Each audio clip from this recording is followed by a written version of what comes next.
Graça e paz, amém? Amém? Nós tivemos 2 domingos que tivemos o aniversário da igreja, depois o pastor falou sobre família, mas hoje nós vamos retomar as nossas ministrações no livro de Romanos, que nós começamos a estudar nesse ano. E hoje eu queria que os irmãos abrissem suas Bíblias em Romanos, capítulo 3. Romanos, capítulo 3. Nós vamos falar de um tema espinhoso. Enquanto eu estava lendo o texto e preparando, eu só ficava sem eu ter misericórdia da minha vida, né? Por favor, porque isso é uma leitura minha, eu posso de fato sentir na pele essa triste realidade a respeito do pecado. O tema da nossa ministração é sobre a depravação total da humanidade. Então, Romanos capítulo 3, por favor. Nós vamos ler a partir do versículo 9 até o versículo 20. Todos encontraram?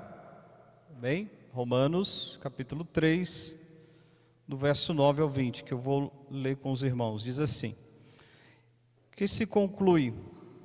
Temos nós qualquer vantagem? Não, de forma nenhuma. Pois já temos demonstrado que todos, tanto judeus como gregos, estão debaixo do pecado. Como está escrito, não há justo, nenhum sequer. Não há quem entenda, não há quem busque a Deus. Todos se extraviaram, a uma se fizeram inúteis. Não há quem faça o bem, não há nenhum sequer. A garganta deles é sepulcro aberto, com a língua urdem engano. Veneno de víbora está nos seus lábios. A boca eles a têm cheia de maldição e de amargura. São os seus pés velozes para derramar sangue. Nos seus caminhos há destruição e miséria. Desconhecer o caminho da paz, e não há temor de Deus diante dos seus olhos. Verso 19. Ora, sabemos que tudo o que a lei diz aos que vivem na lei, o diz para que se cale toda a boca, e todo mundo seja culpável perante Deus. Visto que ninguém será justificado diante dele por obras da lei, em razão de que pela lei vem o pleno conhecimento do pecado. Até aqui, irmãos, vamos orar novamente. Queria que você curvasse sua cabeça, se fizesse uma breve oração para que Deus fale contigo através da palavra. Eu quero, Senhor, nesse momento, pedir que o Senhor perdoe os meus pecados, o Senhor tenha misericórdia da minha vida e que eu possa ser um instrumento nas Tuas mãos, nada além disso, que eu diminua e que Tu cresças e que cada um de nós aqui possamos compreender a Tua palavra, como a gente tem sido ministrado aqui domingo após domingo, que não sejamos apenas ouvintes, mas praticantes da Tua palavra, Deus. Então, tanto a mim quanto aos meus irmãos, nos dê entendimento, clareza no texto, e nos ajude a levar a sério a vida cristã, a vida que o Senhor nos deu ali através do Teu sacrifício na cruz do Calvário. Então nós entregamos esse momento em nome de Jesus. Amém. Então, nós temos aqui o tema dessa ministração. Nós estamos caminhando, diríamos aqui, para a conclusão do argumento inicial de Paulo, que começou do capítulo 1, versículo 18, se estendeu por todo o capítulo 2 e vai finalizar agora no capítulo 3. Domingo que vem, nós de fato teremos o final da introdução, vamos assim dizer, desse argumento inicial de Paulo, que o resumo de tudo que ele vem falando está no versículo 23, quando ele diz: todos pecaram e destituídos ou carecem da glória de Deus. Aos irmãos que estavam aqui no último domingo da pregação de Romanos, que foi Romanos capítulo 3, versículo 1 ao 8, Paulo ele vem respondendo e refutando as objeções dos judeus a respeito da justiça de Deus. E se você olhar aí para a sua Bíblia, no versículo 8, no finalzinho do versículo 8, Paulo ele traz um veredito, quando ele diz: a condenação de Deus, ela é justa. A condenação de Deus, ela é justa. No versículo 1 do capítulo 3, Paulo ele fala sobre a vantagem de ser judeu.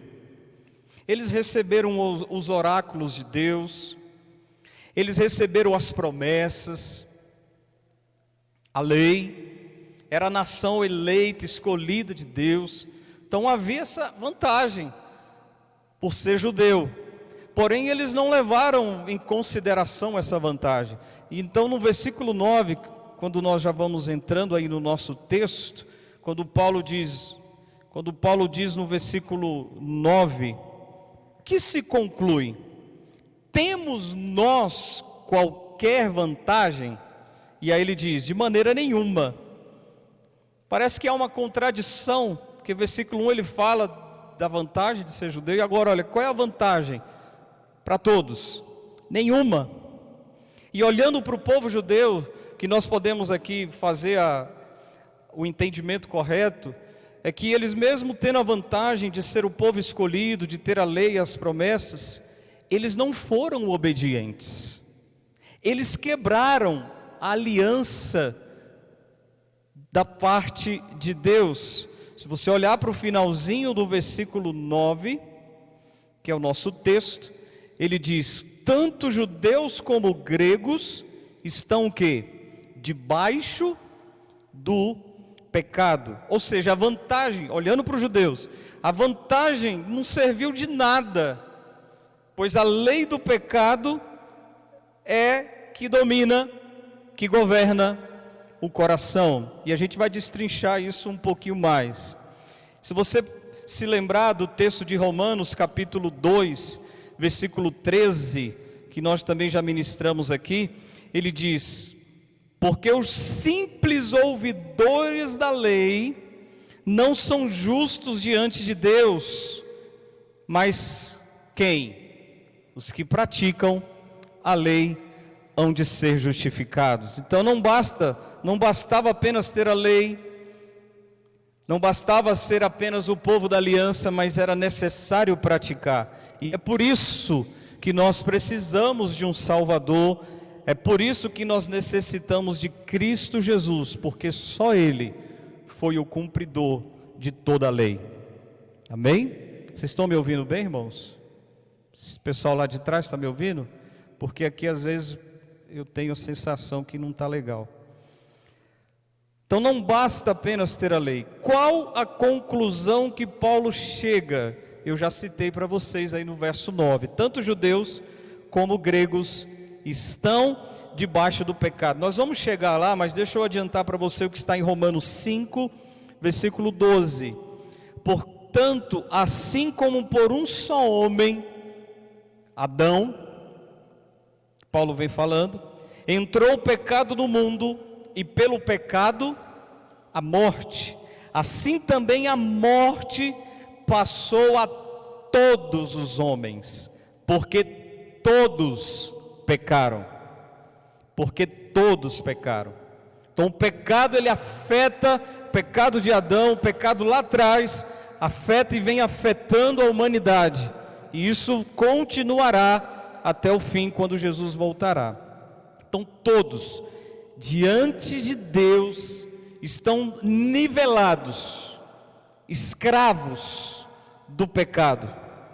E aí Paulo, ele vai detalhar essa triste realidade do versículo 10 ao versículo 18, quando ele traz algumas citações. Você vai olhando aí para a sua Bíblia, que ele traz algumas citações das Escrituras. Ele pega como base o livro de Salmos, o livro de Eclesiastes e o livro do profeta Isaías, do versículo 10 ao versículo 18. Então só para constar, irmãos, do versículo 10 ao 12, Paulo ele pega citações do Salmo 14, do Salmo 53 e de Eclesiastes 7, versículo 20.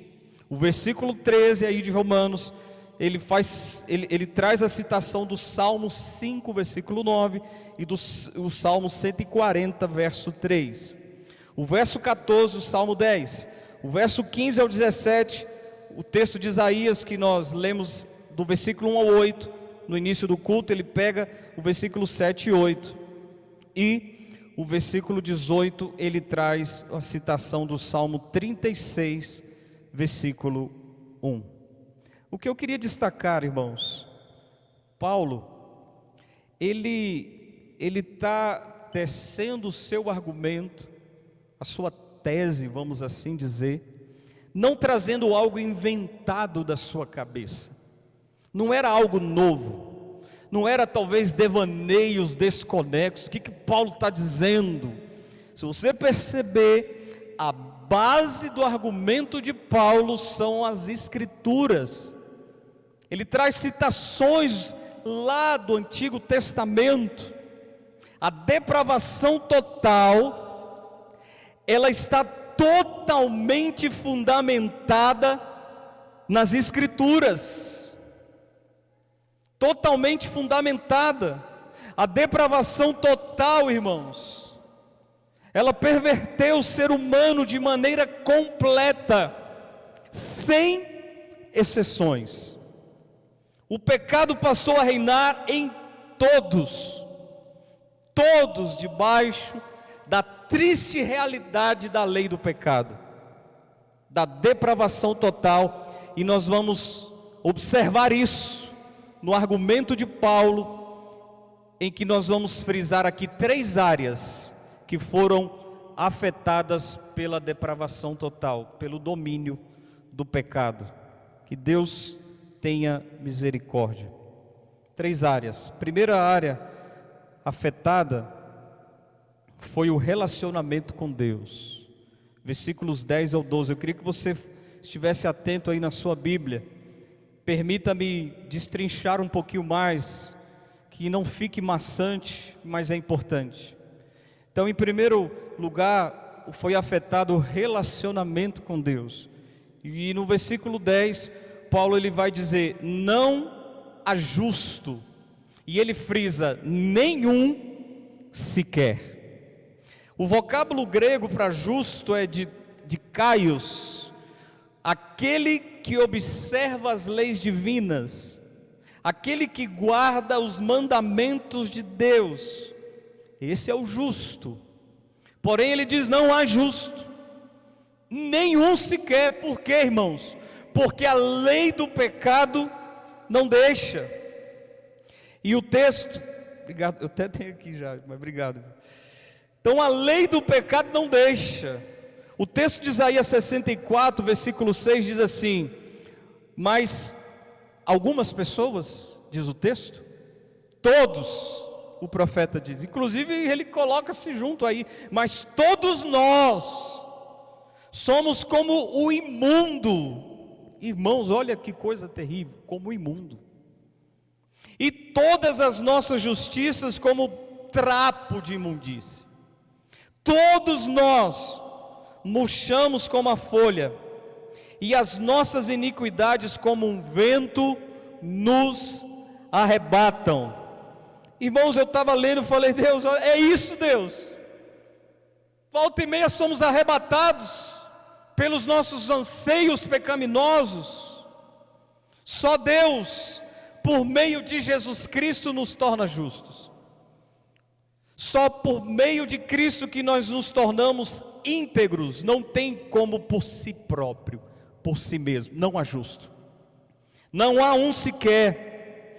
E ele segue, irmãos, segue citando aí no versículo 11: não há quem entenda. Não há quem entenda. O texto de 2 Coríntios 4, versículo 4 diz: nos quais o Deus deste século cegou o entendimento dos incrédulos para que lhes não resplandeça a luz do evangelho da glória de Cristo, o qual é a imagem de Deus. Ele cegou o entendimento o pecado cega. Como entender Deus? Como? Um ser invisível, que ninguém vê. Como entender o plano de salvação? Que loucura, Paulo vai falar isso em Coríntios.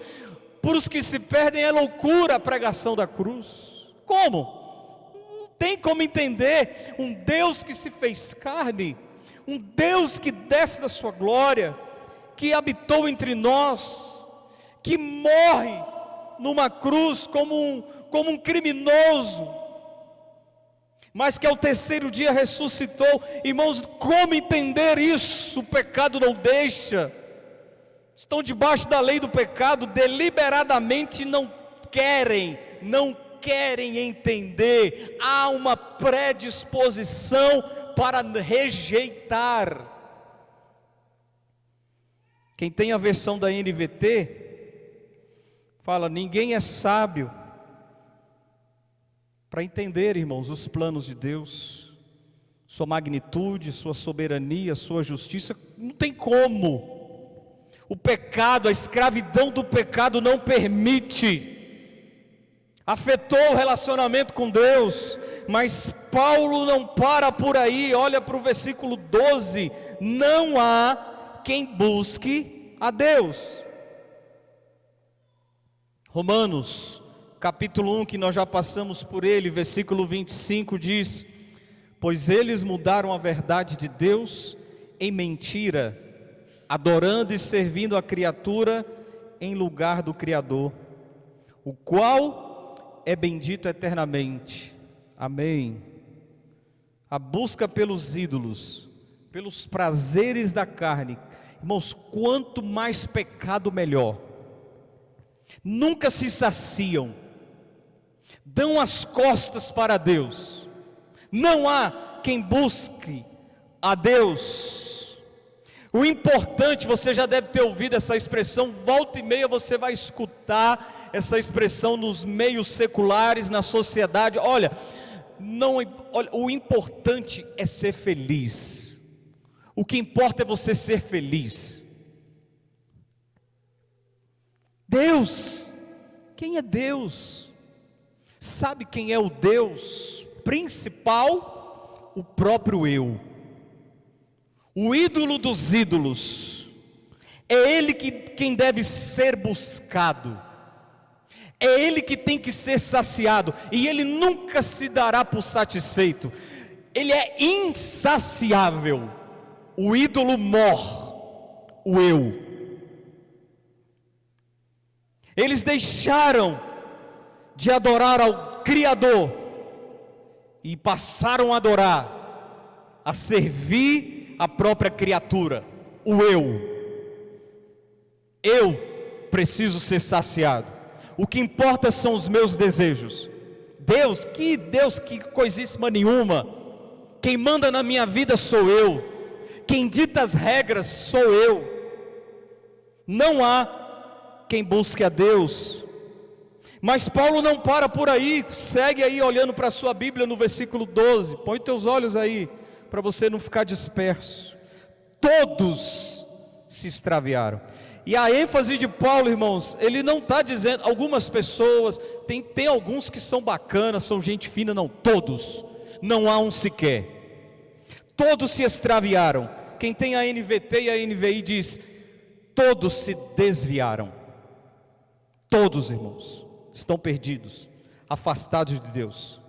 Isaías 59, versículo 2, diz: mas as vossas iniquidades fazem separação entre vós e o vosso Deus, e os vossos pecados encobrem o seu rosto de vós, para que vos não ouça, porque estão distantes de Deus, se desviaram da rota, se extraviaram, estão perdidos.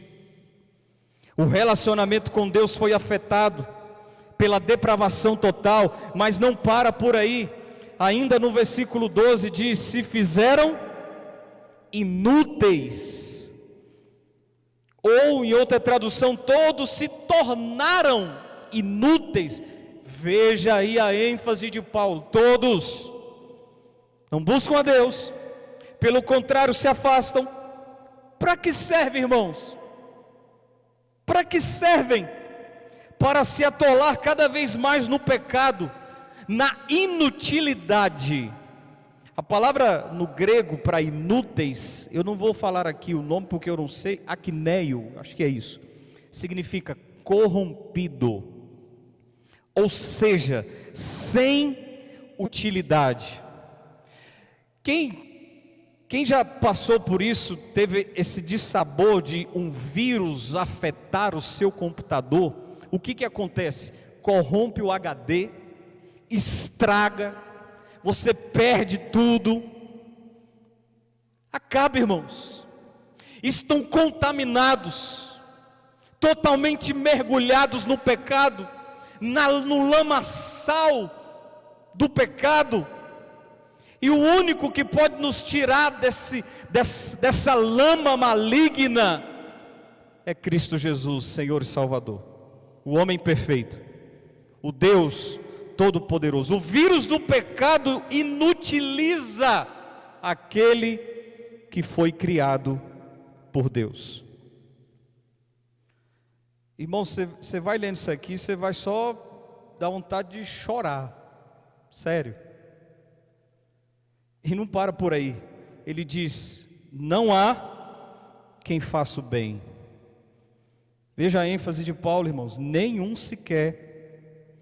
Quando Jesus ele teve aquele encontro com o jovem rico, e o jovem rico ali, sabe lá se o coração era sincero ou não, chama Cristo de bom, mas Jesus já traz logo para ele um ensinamento. Lucas 18, 19, respondeu-lhe Jesus: por que me chamas bom? Ninguém é bom, senão um quem? Deus. Só Deus é bom. Como ser bom, irmãos?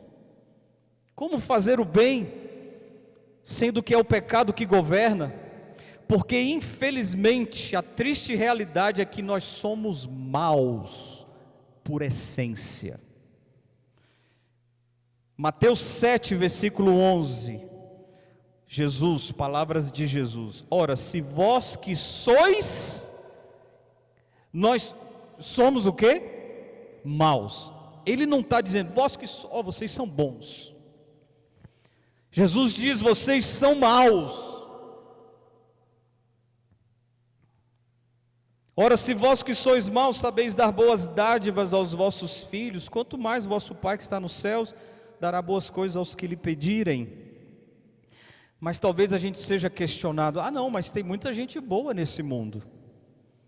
Por exemplo, a gente está acompanhando aí com muita tristeza, com muito pesar, os desastres no Rio Grande do Sul. E quanta mobilização, gente ajudando, fazendo bem, crentes, ímpios, de todas as religiões, vamos assim dizer.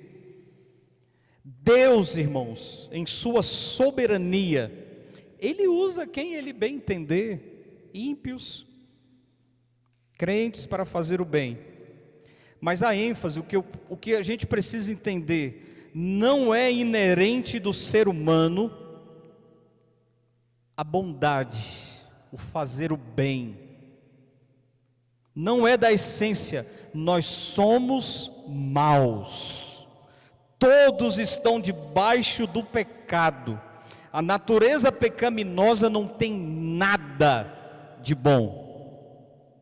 Lá em Romanos capítulo 2, Paulo vai falar da lei do coração dos gentios, que vai acusando ali na mente deles, na sua consciência, o que é certo, o que é errado. Ainda ficou pela infinita misericórdia e bondade de Deus resquícios da imagem e semelhança de Deus, porque todos foram criados à imagem e semelhança de Deus, mas o pecado veio e estraga, destrói, passa a governar o homem. Nós vamos ver aqui no segundo ponto, o governo do pecado no coração do homem.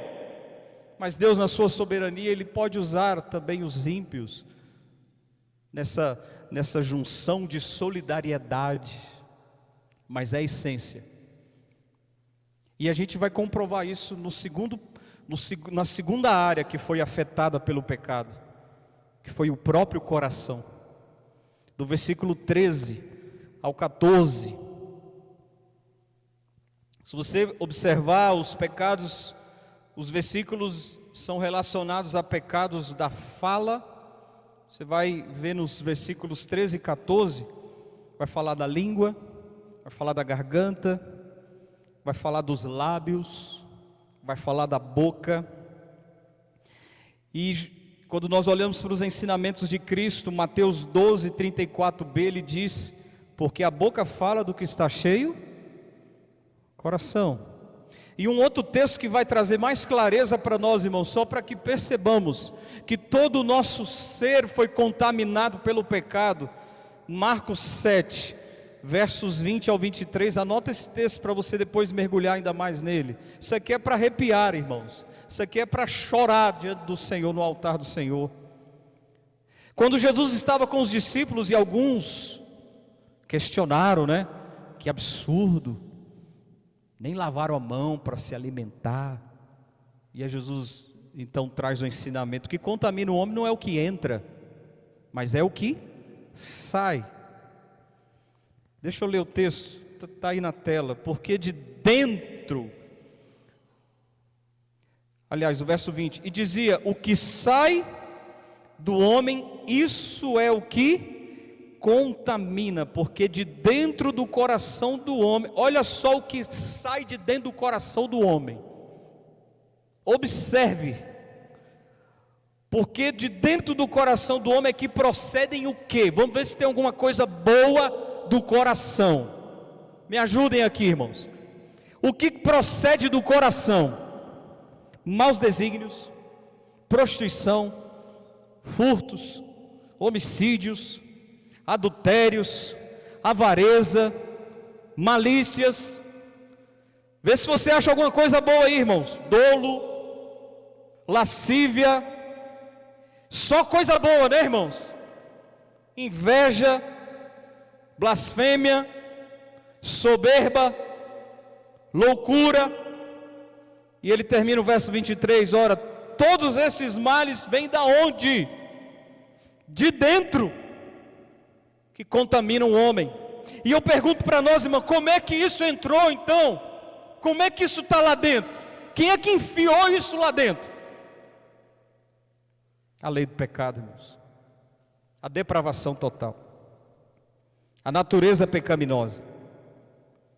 Alguém talvez você já tenha ouvido isso: ah não, o homem ele é produto do meio. Mentira! O meio pode se potencializar o que já está podre lá dentro. Somos maus por essência. Então olha aí para a sua Bíblia, verso 13. Garganta como um sepulcro aberto. Quem tem a NVT traz algo ainda para arrepiar ainda. É o odor de um túmulo aberto, podridão. Irmãos, deixa eu contar uma experiência para vocês terrível. Há muitos anos atrás eu fui num velório. Eu não sei o que aconteceu, acho que demoraram em enterrar aquele corpo. Acho que passou, eu não sei o que aconteceu. Então, chegou o corpo no velório, foi aqui em Taguatinga. E quando eles destamparam a tampa do caixão para que os familiares pudessem ali prestar as suas últimas homenagens, pensa no odor terrível que tomou o recinto. Eu nunca senti uma podridão daquela, irmãos. Foi constrangedor. Erro da funerária, sabe lá o que aconteceu, que aí logo eles correram e fecharam o caixão. É podre. sepulcro aberto, a podridão do pecado, irmãos, palavras torpes de baixo calão, que afrontam ao Criador. Sabe de onde é que vem? De dentro. Ele fala da língua que urde em engano. Quem tem a NVT fala uma língua cheia de mentiras. João 8,44 vai falar do pai da mentira. E Jesus ali denunciando os judeus, ele diz: vocês são do diabo. Ele é o vosso pai. Coração contaminado pelo pecado, a mentira domina de tal maneira que é algo tão terrível que passa a ser verdade. A pessoa vai defender com unhas e dentes aquela mentira maligna. De onde é que vem isso? E não para por aí, ele fala de veneno de víbora que está nos seus lábios.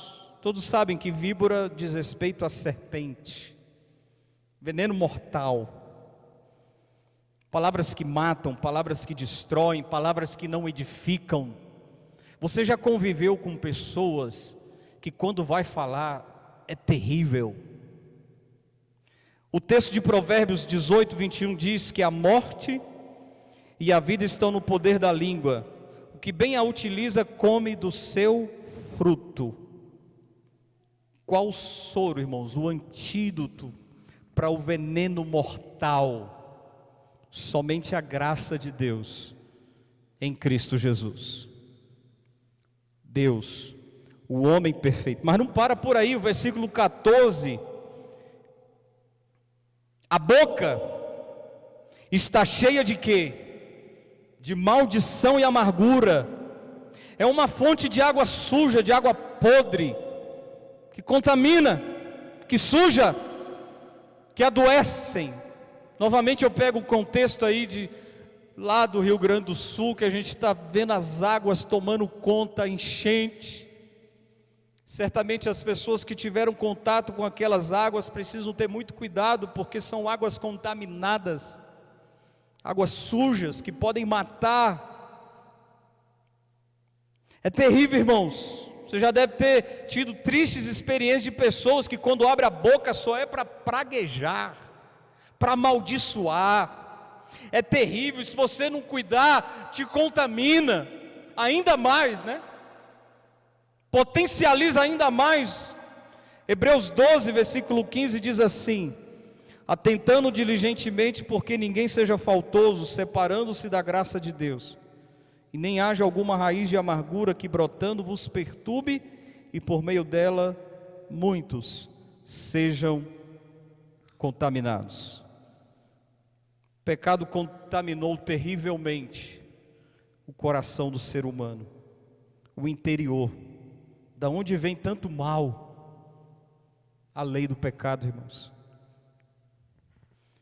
Para a gente ir caminhando para o fim, terceiro ponto, terceira área que foi afetada, a gente falou do relacionamento com Deus, falou do próprio coração, e agora o relacionamento com o próximo, que está aí no versículo 15 ao 18. Os irmãos conseguem perceber como que afetou tudo? Relacionamento vertical com Deus. Por quê? Porque você está totalmente contaminado, o ser humano, o interior, o coração, e aí afeta o relacionamento horizontal com o próximo. No versículo 15 fala de pés velozes para derramar sangue. Desde o pecado de Adão, o homicídio passou a reinar. E eu pergunto para vocês novamente, irmãos, de onde veio tanto ódio no coração de Caim, que matou o seu próprio irmão Abel? De onde é que veio aquele ódio?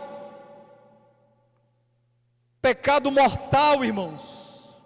O domínio do pecado enraizado dentro do coração, afetando o relacionamento com o próprio irmão, que não fez nada. O irmão só quis agradar a Deus e o outro foi lá e o matou. São velozes para derramar sangue, rápido no gatilho, matam qualquer que entrar, que atravessar o seu caminho. Se você olhar para a humanidade, quantas guerras infundadas. Irmãos, no ano de 2011, Deus me deu a graça de ter conhecido Israel. Eu e minha esposa, nós fomos em Israel. Nós conhecemos Jerusalém. É muito bacana, sobrenatural. Mas teve um lugar que muito me marcou. Que até hoje aqui, irmãos, foi ter conhecido o Museu do Holocausto. Todos conhecem a história. Cerca, segundo as estatísticas, 6 milhões de judeus morreram nos campos de concentração, nas câmeras de gás. 6 milhões. 2 vezes a população de Brasília, se eu não me engano. Você entra naquele museu, irmão, são fotos, são vídeos.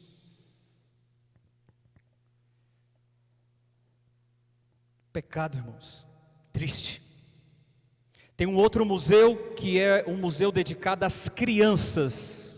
Crianças, irmãos, que morreram nas câmaras de gás. Não sei se você já assistiu aquele filme do O Menino do Pijama Listrado, se não me engano é isso. Você entra no museu, é escuro e vai aparecendo as fotos daquelas crianças que morreram. Pés velozes para derramar sangue. Os seus caminhos a destruição e miséria. Quem tem a versão da NVI traz uma palavra aí que nós não gostamos muito, que fala de desgraça. Ausência total da graça, irmãos. Distantes da graça de Deus. Destruição. A palavra no grego, suntrima, diz respeito à calamidade. Todos nós estamos acompanhando a calamidade do Rio Grande do Sul. Terrível, irmãos, não pede passagem, autorização, sai atropelando tudo, sem permissão, vai destruindo, vai acabando com sonhos, com projetos. Acabou. Eu quero que você pense da seriedade disso. Eu estava acompanhando no grupo dos pastores do WhatsApp, e um pastor pediu oração. Eu falei, gente, não é possível que isso esteja acontecendo, em meio a todo esse caos do Rio Grande do Sul, nos abrigos, saques e estupros. Eu falei, isso não pode ser verdade. E eu fui pesquisar, está lá, nos noticiários, 44 pessoas foram presas, por saques, por estupros, de menores. Não tem bondade no coração do homem, irmãos, a essência é má. O meu filho, a gente não fala muito isso, que o meu filho é muito bom, meu filho, irmãos, por favor, olha para a Bíblia.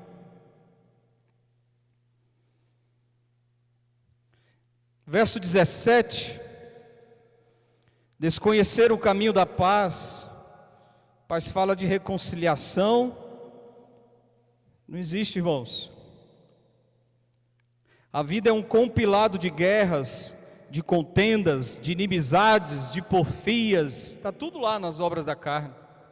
Discórdias, dissensões. Não tem como, irmãos, estão debaixo do pecado.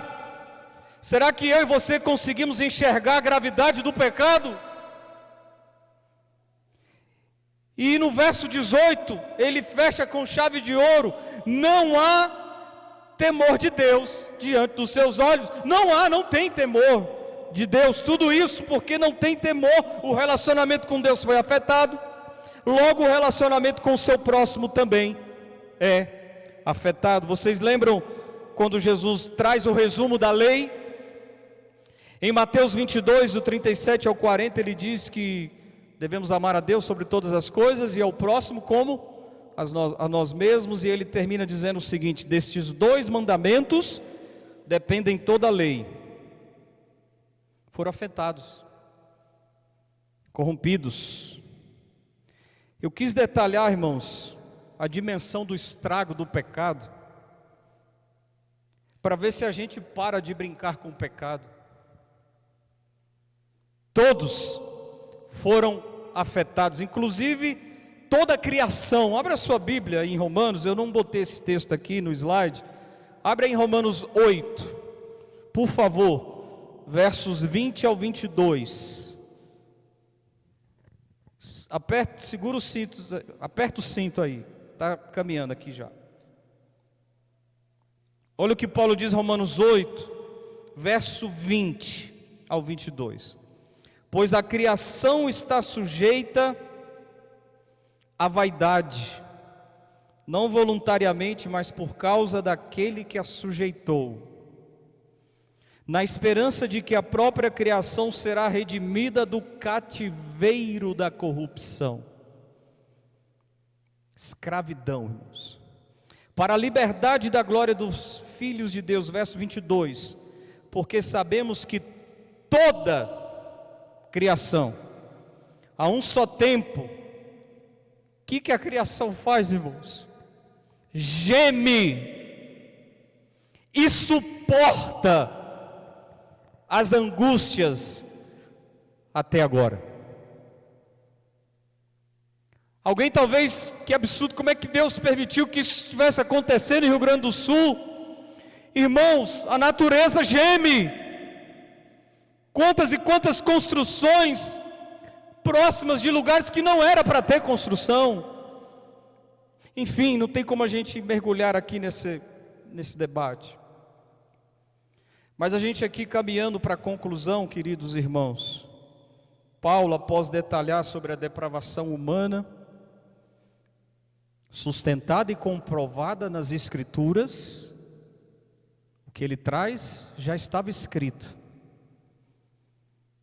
Ele fala da relevância da lei, que serve justamente para isso, para denunciar o pecado.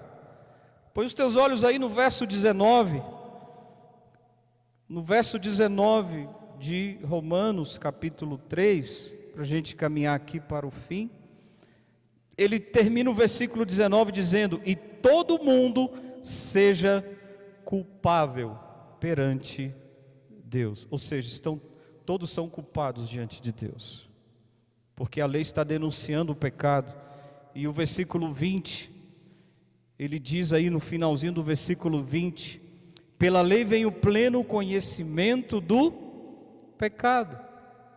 A lei é justamente para denunciar e mostrar o pecado. Se você pegar como exemplo os 10 mandamentos, os 10 mandamentos que fala que devemos adorar somente a Deus, é uma denúncia à idolatria. Honrar pai e mãe é porque tem desonra aos pais. Não mate, o homicídio, não furte, o roubo, a cobiça, é uma denúncia. O falso testemunho contra o próximo. Ninguém, irmão, será justificado pelas obras da lei. Esse caminho é impossível, pois teríamos que guardar toda a lei de maneira perfeita, sem nenhuma falha. E é por isso que nós precisamos de um Salvador, que é Cristo Jesus. Só Ele, homem perfeito, próprio Deus, Ele cumpriu a lei em sua totalidade, morreu pelos nossos pecados. E o verso 28, que nós vamos ver no próximo domingo, Paulo diz: concluímos, pois que o homem ele é justificado pela fé, independente das obras da lei. A justificação vem pela fé. E eu termino a minha fala dessa noite com 3 aplicações rápidas. Primeira, para a gente refletir e agir. Pesada essa palavra, né, irmãos? É dura, né? Talvez alguém, não, deixa eu caçar uma igreja aqui, porque eu preciso de uma palavra de incentivo, né? Palavra para massagear o meu ego. A Bíblia não vai fazer isso nunca, viu? Então essa triste realidade, irmãos, a depravação total, ela deve nos impulsionar a tarefa de evangelização e discipulado. Pense, quantas pessoas ao seu redor, quantas pessoas da sua família, a passos largos para o inferno. Quantos? Que se morrerem sem Cristo, passaporte, já cai lá dentro. E eu pergunto para mim e para você, o que nós temos feito? Eu já tenho feito algo, é o suficiente? Nós devemos pregar o Evangelho, irmãos. Pregar e pregar, a tempo e fora de tempo, disse Paulo. E pregue, e pregue, e pregue. Eu estava ouvindo um testemunho de uma pessoa que, contando um caso, que alguém teve uma direção, olha, se aproxime daquela pessoa e fale de Cristo para ela. E ele, será que isso é coisa da minha cabeça? Será que... E ficou aquela coisa insistente, se aproxime dessa pessoa e fale de Cristo para ela. E ele se aproximou, e se apresentou, e começaram a conversar, e a conversa foi muito bacana, e o Espírito Santo provavelmente fale de Cristo, e ele não falava de Cristo. Conversaram, e aí por fim, olha, eu tenho que correr, eu tenho que ir embora, e ele, beleza, foi um prazer te conhecer, e ele deu as costas, foi indo embora, quando ele escutou um barulho, e aí, aquela pessoa correu para atravessar a rua e se jogou na frente de um carro, e morreu, sem Cristo Jesus. Quantas pessoas já se passaram 5 meses, quase 5 meses em 2024, você já falou de Jesus para uma pessoa nesse ano? Para alguém da sua família?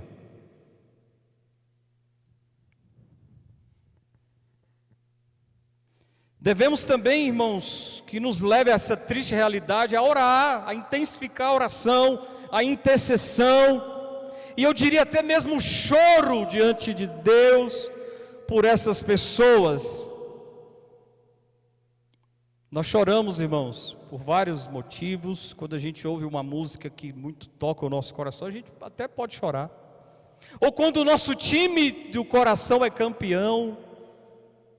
Estava vendo uns vídeos quando o Flamengo foi campeão da Libertadores lá em 2019. A gente se alegrou, né? Mas eu estava vendo vídeo de gente chorando de emoção, gente lá no estádio que desmaiou de emoção, chorando porque o seu time ganhou um título que há muitos anos não ganhava. Quando o filhinho está crescendo e pela primeira vez fala papai, fala mamãe, você chora, é emocionante. Quantos de nós temos derramado lágrimas pelos perdidos diante do altar de Deus? Tempo de qualidade, de oração e intercessão pelo Senhor. Quanto tempo oramos? Vocês lembram quando Jesus estava no jardim Getsemane e ele, fiquem aqui que eu vou mais adiante para eu orar, e quando ele volta os discípulos estavam dormindo. E aí de novo, segunda vez, dormindo de novo, e dormindo de novo. No momento mais difícil da história de Cristo, ele estava prestes a morrer, e Jesus estava orando. Será que nós temos orado pelos perdidos, irmãos? Derramado lágrimas, Senhor, tem misericórdia, Pai, em nome de Jesus. E eu finalizo, tá? Se porventura tem alguém aqui nessa noite que ainda não entregou a sua vida para Jesus, deixa eu te dizer, o texto é claro. Deus te deu a oportunidade de estar aqui nessa noite, se tem alguém, para ouvir a palavra, Você está debaixo da lei do pecado, domínio do pecado, escravo do pecado. Então diante de Deus não tem desculpas. O julgamento virá. A morte eterna é uma realidade. Então hoje mesmo, não deixe para amanhã, tem como resolver o problema do pecado. Cristo, que morreu na cruz pelos nossos pecados. Ele derramou o seu sangue pelos nossos pecados. Então hoje, entregue a sua vida para Cristo, reconheça-o como o único suficiente Salvador. Se arrependa dos seus pecados. Procure no final do culto algum irmão da igreja para conversar, algum líder. Entregue a sua vida para Cristo. Ao sair desse lugar, você não sabe, nós não conhecemos o dia de amanhã. Aqueles que morrem sem Cristo, a Bíblia fala que o homem está destinado a morrer uma só vez, e depois disso segue-se o juízo. Hebreus 9, 27. Que Deus aplique a sua palavra ao nosso coração nessa noite. Deus tenha misericórdia de nós. Você que já entregou sua vida para Cristo Jesus, eu e você façamos a reflexão, irmãos, que o Senhor tenha misericórdia, possamos pedir perdão pelos nossos pecados, e Senhor, ajuda-me. Nós vamos ver em textos posteriores de Romanos que Paulo fala dessa luta. O bem que eu quero fazer eu não faço, e o mal que eu não quero fazer eu estou sempre fazendo. Quem me livrará do corpo dessa morte? Terrível, irmãos. Vamos orar? Curva a sua cabeça.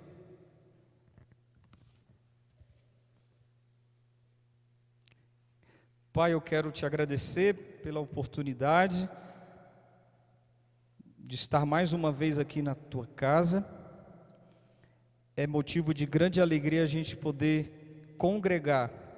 Vivemos um tempo ainda de liberdade em nosso país. Podemos vir tranquilamente à igreja do Senhor para congregar, para cultuar o teu santo nome. E que isso não seja apenas um ritual, não seja apenas um cumprimento de vida religiosa. Perdoa os nossos pecados. Tem misericórdia de nós, Senhor. Livra-nos de nós mesmos. Livra-nos do pecado. Ajuda-nos nesse processo de santificação diária, a não darmos lugar à carne, mas vivermos conforme as Escrituras.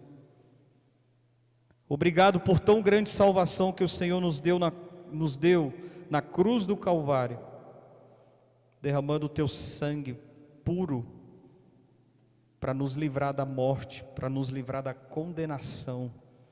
Louvado e bendito seja o nosso Senhor e Salvador, Jesus Cristo. Então que a tua palavra não volte vazia. Aqueles que porventura estão aqui nessa noite, Deus, que ainda não entregaram a sua vida para Jesus, que a tua palavra não volte vazia.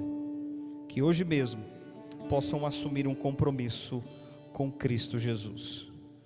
Assim oramos e te agradecemos em nome de Jesus. Vamos ficar de pé, irmãos, amém?